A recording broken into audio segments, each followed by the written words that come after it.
দেখছেন তো অবস্থা, সবাই ভাবছে তেল গ্যাস বুদ্ধি এখনই শেষ হয়ে যাবে। কিন্তু একটা কথা বলি, গুজবের আতঙ্কে তেল মজুত করে সত্যি কি কোনো লাভ আছে?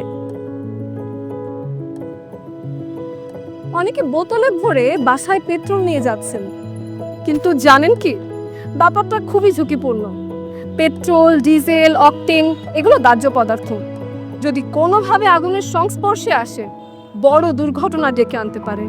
আর বেশি দিন রেখে দিলে তেলের মানও নষ্ট হয়, যেটি আপনার গাড়ির ইঞ্জিনকে নষ্ট করবে খুব দ্রুত। তাই গুজবে কান দিয়ে আতঙ্কিত হবেন না। ফিলিং স্টেশন থেকে প্রয়োজন মতো তেল নিন, আর অপ্রয়োজনীয় গাড়ি ব্যবহার কমায়।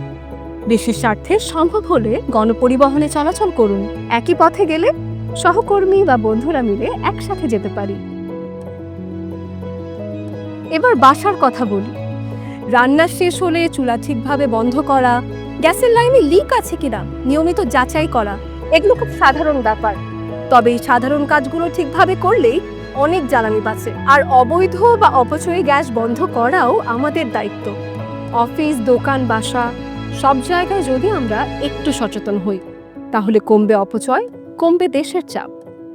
আতঙ্ক নয়, সচেতনতাই আমাদের শক্তি। জ্বালানি সাশ্রয় করি, নিরাপদ ও সমৃদ্ধ বাংলাদেশ গড়ি।